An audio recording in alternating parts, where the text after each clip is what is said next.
So as presumably most of you know, we've been going through the book of Acts, and I wanted to take a very slight detour on that this morning. We're still going to be talking about the book of Acts, but I want to be talking this morning about kind of what happened a little bit before the book of Acts. And so I wanted to start off by having us do two things. One impossible and the other difficult. The impossible thing I want you to do is to forget that you know anything about the New Testament. For the next 20 minutes, I need you to pretend that you have never read the book of Acts, that you've never read Paul's letters, that you've never opened up the Gospel of John. The second thing I want you to do, the merely difficult one, is to imagine that you're a disciple of Jesus somewhere around the year 30 AD, sitting in a stuffy upper room in Jerusalem. You've been up there with a lot of other smelly disciples for days, mostly praying and singing, probably eating, almost certainly falling asleep when Peter goes on a bit too long.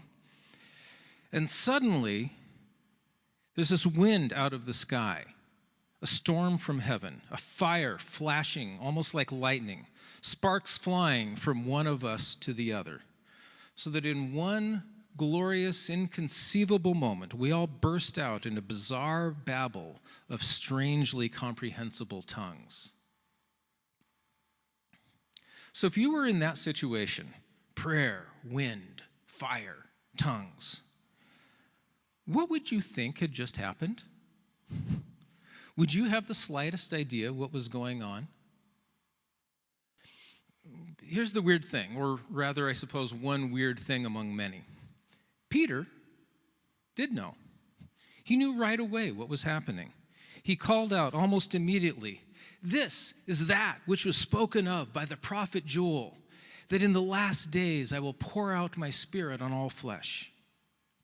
So how did he know that? How did he know that this was the Spirit? How did he know who the Spirit was? How did he know that this is what an outpouring of that Spirit would look like? What exactly had Peter been expecting that he immediately looked around at this whirlwind of sound and fire and said, "I know what this is"? Thing is, we do know how Peter knew that. Peter knew that because he had been reading the Old Testament. Though to him, of course, it wasn't the Old Testament, it was just the Bible. But every disciple who had spent 3 years with Rabbi Yeshua ben Yosef knew his Bible. And specifically, Peter immediately knew three things. First, he knew that this was God's Spirit. Second, he knew that this was God creating a new people for himself. And third, he knew that God's people had been given a worldwide mission. So those three things. This was God's Spirit, God was creating a new people for himself, and he knew that God's people had been given a worldwide mission. And I want to talk about how he knew those things. So the first, Peter knew that this was God's Spirit. The Hebrew word for spirit is ruach, but ruach has a much broader range than the English word. Ruach is also the Hebrew word for breath or for wind. Psalm 107 says that God commanded and raised the ruach of a storm. Psalm 104 says that when God takes the ruach away from an animal, it dies and returns to the dust. That is what ruach means. But ruach, the ruach of God, is also present in creation, blowing like a wind and hovering like a bird over the chaotic waters. Genesis 1 says, "In the beginning, God created the heavens and the earth. The earth was without form and void, and darkness was over the face of the deep. And the ruach of God was hovering over the face of the waters. And God said, 'Let there be light,' and there was light." The ruach of God is present in creation. God's ruach is also associated with artistic skill, with the wisdom, understanding, and knowledge required to form material substances and bring them into a coherence with a divine vision. Exodus 35 says, "Then Moses said to the people of Israel, See, the Lord has called by name Bezalel, the son of Uri, son of Hur, of the tribe of Judah, and he has filled him with the Ruach of God, with skill, with intelligence, with knowledge, and with all craftsmanship, to devise artistic designs, to work in gold and silver and bronze. God's Ruach throughout the Old Testament was also the inspiration for the prophets, sometimes in chaotic, almost involuntary ways. When the lion roars, Amos says, you're terrified. When God speaks, you prophesy. In 1 Samuel chapter 10, it says, when Saul turned his back to leave Samuel, God gave him another heart. And all these signs came to pass that day. When they came to Gibeah, behold, a group of prophets met him, and the Ruach of God rushed upon him, and he prophesied among them. But in the Old Testament, this special activity of the Ruach, it was an occasional thing. The Ruach would be given to a craftsman to help construct the tabernacle. The Ruach would come upon a judge or leader to give them power and authority. The Ruach would speak through the prophets. And the Ruach was even sometimes given to regular people, but all of this was rare and remarkable when it happened. There's a story in the book of Numbers where Moses has too much on his plate and he's getting burned out, and God says, you need some help.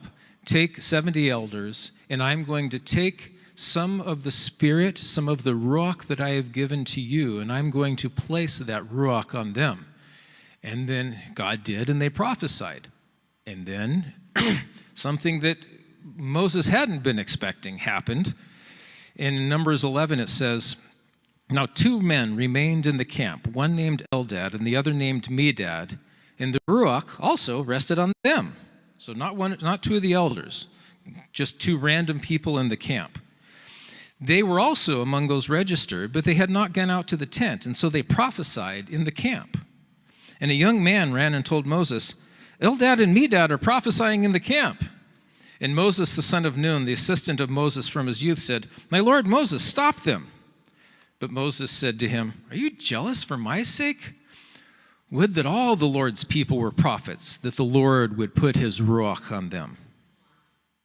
Indeed, would that all the Lord's people were prophets. That's something God wanted as well. Indeed, God promised that one day the Ruach would not merely be the experience of a few, that one day it would be the possession of the entire community. Joel 2 says, and it shall come to pass afterward that I will pour out my Ruach on all flesh. Your sons and your daughters shall prophesy, your old men shall dream dreams, and your young men shall see visions. Even on the male and female servants in those days I will pour out my Ruach. As we know, Israel failed in its mission. Moses was right to wish that the Lord's Ruach would rest on every member of the community, but it didn't happen. God's people were unfaithful, spiritually dead for centuries, and eventually many were very literally dead after repeated desolations at the brutal hands of the Assyrian and Babylonian armies. But the Ruach was not only the breath of life at the dawn of creation, it was the renewer of life, the restorer of God's people. Everything we've read about the Ruach so far comes to a point in Ezekiel's famous vision of the valley of dry bones, when he saw the Ruach enter into the dead people of Israel and bring them back to life with divine breath. Ezekiel 37 says, so I prophesied as I was commanded, and as I prophesied, there was a sound, and behold, a rattling, and the bones came together, bone to its bone. And I looked, and behold, there were sinews on them, and flesh had come upon them, and skin had covered them. But there was no Ruach in them. Then he said to me, prophesy to the Ruach, prophesy, son of man, and say to the Ruach, thus says the Lord God, come from the 4 Ruachs, O Ruach, and breathe on these slain that they may live. So I prophesied as he commanded me, and the Ruach came into them, and they lived and stood on their feet, an exceedingly great army. So that's the Spirit, the Ruach. Peter knew from the blowing wind, the ruach, and the people's reaction that this was the promised Spirit at work. But Peter also knew that it wasn't accidental that this was happening on the day of Pentecost.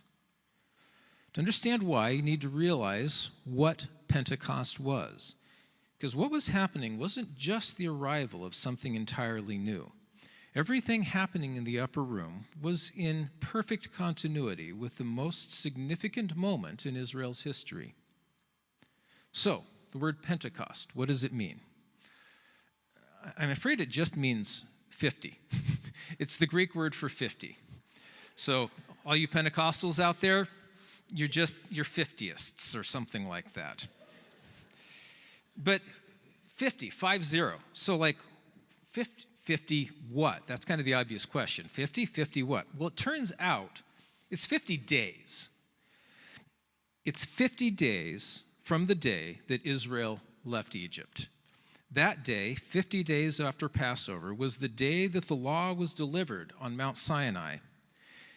And it's when the Jews celebrated the feast of Shavuot, which is the Hebrew name for Pentecost. Shavuot in Hebrew just means weeks or sevens. A week of weeks is 49 days, and the day after the week of weeks is when they celebrated Shavuot. On Shavuot, on Pentecost, every Jew traveled to Jerusalem. Every Jew brought the first fruits of their harvest to the temple, and there they commemorated the 50th day after they left Egypt, the 50th day after Passover, the day that God came down from Mount Sinai and gave them the law. That's what the disciples were doing in Jerusalem. But I want you to remember, think back to Exodus, and I want you to remember what the giving of the law on Mount Sinai actually looked like. Exodus 20. Now, when all the people saw the thunder and the flashes of lightning and the sound of the trumpet and the mountain smoking, the people were afraid and trembled, and they stood far off and said to Moses, "You speak to us, and we will listen, but do not let God speak to us, lest we die." So pay close attention. What do you have there around Mount Sinai, that fateful day in the Sinai desert? What we see in this verse is the people gathered before God. They had already been rescued.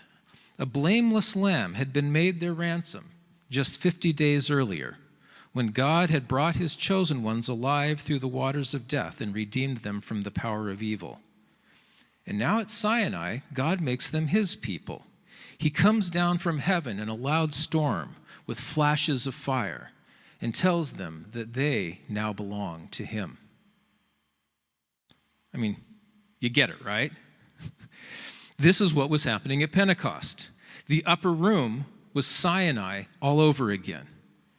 Once you see that, you can hardly unsee it. The disciples aren't just generically gathered. They're observing the festival that commemorates God's descent in storm and fire and voice. 50 days after Passover. 50 days after the death of the Lamb. 50 days after their delivery from death. 50 days after the crucifixion. God's people gathered together. God descending in a storm and fire. God telling his people that he has a mission for them. And the key is that mission. God had given his people a mission at Sinai. They were to be a holy nation, but they were also to be a nation of priests. Priests are mediators, and as a nation, Israel was to mediate God's blessing to the whole world. Sinai was never just about Israel. It was always about God's plan for the nations, for the Gentiles. And Pentecost is to the church what Sinai was to Israel. Pentecost is Israel's mission to the world, given new foundations and new power. One final thing. You can't understand Pentecost unless you understand Genesis. And I don't mean this as a truism. I literally mean that unless you understand what's happening in the first 12 chapters of Genesis, you'll miss one of the most fascinating things about Pentecost, something that Peter would have known in his bones. The first 10 chapters of Genesis follow a distinct threefold pattern. Here's what happens again and again. God's people reject God's blessing. God punishes them. But then God provides a note of grace. You see it with Adam and Eve. They eat from the tree. God banishes them from the garden. But then he also provides clothing for them. You see it with Cain and Abel. Cain kills his brother. God sends him into exile. But then he also marks him so that no one will take vengeance. You see it with the flood. Humans grow increasingly violent. God washes the earth clean, but he rescues Noah and sends a rainbow. So here's the thing. You almost see exactly the same pattern with the very next story in Genesis 11, the Tower of Babel. Let's read from Genesis 11. Now the whole earth had one language and the same words. And the Lord said, behold, they are one people, and they have all one language, and this is only the beginning of what they will do. And nothing that they propose to do will now be impossible for them. Come, let us go down and there confuse their language, so that they may not understand one another's speech. So the Lord dispersed them from there over the face of all the earth, and they left off building the city. Therefore its name was called Babel, because there the Lord babbled the language of all the earth. And from there the Lord dispersed them over the face of all the earth. In the story of Babel, humanity grows proud and builds a tower. God responds to their pride by confusing their language and scattering them over the face of the earth. There's the sin, there's the punishment, but where's the note of grace? The nations just scatter. As the scholar Gerhard von Rad wrote, the whole primeval history seems to break off in shrill dissonance. What is God's plan for the nations? Is the babel of languages and cultures that we know all too well, with all the tension and incoherence that follows, is that the end of the story? Well, that is the end of chapter 11. No unity, no grace, only scattering and curse. But then we get Abraham. Chapter 12. Now the Lord said to Abram, go from your country and your kindred and your father's house to the land that I will show you. And I will make of you a great nation, and I will bless you and make your name great, so that you will be a blessing. I will bless those who bless you, and him who dishonors you I will curse. And in you all the families of the earth will be blessed. Do you get that? It's only when you understand what's missing from Genesis 11 that you can understand the remarkable promise of Genesis 12, when God promises Abraham that he will make him a blessing to all the families of the earth. The same nations that were scattered because of Babel will now be the nations that are blessed because of Abraham, one of Babel's own refugees. The problem posed at Babel, fractured humanity, becomes the mission statement handed to Abraham. Now, that's an amazing promise, but the rest of the Old Testament is quite literally the story of how that promise was never fulfilled. We do see glimpses of it. Caleb the Edomite, Rahab the Canaanite, Ruth the Moabite, the Queen of Sheba, Naaman the Syrian. All of these foreigners experience something of God's grace through God's people. But in the end, the nations are too much for Israel, and Israel is too much for itself. It collapses in a mess of civil war, apostasy, idolatry, and finally exile and death. Isaiah sums it up in one heart-wrenching verse. We were pregnant, we writhed, but we have given birth to Ruach. We have not brought salvation to the earth. Pentecost changes that. Pentecost is the beginning of the fulfillment of God's promise to Abraham. Pentecost is the reversal of the Tower of Babel. Instead of the peoples being one culture and nation, they are every culture. They are not a nation, they are all nations in all their glory and diversity and difference. At Pentecost, every nation hears in its own language the glory of God. Not one language, not one culture, not one way of doing things. Every language, every culture, every nation. At Babel, one language became many, and the result was scattering. At Pentecost, many languages become mutually intelligible, and the result is gathering. From every nation under heaven, Luke says, with a catalog of peoples that reads like a table of nations in miniature. The promise to Abraham is being enacted in real time, blessing flowing to the families of the earth through Ishmael's Messiah by means of the Ruach of Israel's God. The musicians want to come up now. So on that day, 50 days after Passover, when Peter looked around that crowded room and saw all the Lord's people prophesying, he had no doubt what was happening. And I have to imagine that he threw his head back and laughed for the sheer joy and absurdity of it. God had promised to send his Spirit and breathe new life into the dead bones of his people. God had promised that the Spirit would rest not on merely a few, but that every one of God's people would receive power for mission. God had promised that he would give his people a new heart and a new ruach, and now it was happening. Peter knew that God was founding his people afresh with a renewed commitment and a new power for the mission that God had laid on them at Sinai. God was coming down from heaven in a storm, and in that storm, as on the Sea of Galilee, there was a sudden peace and a strange joy. And Peter knew that God was reversing the curse that he had laid on Babel. God's promise to Abraham was being fulfilled. Israel had given birth to Ruach, and now the Ruach was giving birth to a new Israel. You and I today, nearly 2,000 years downstream from Pentecost, we are still that new Israel. Here in this room, filled with occasionally smelly disciples, we still have that same Ruach. We still have the same mission. And when we leave here today, let's not forget it.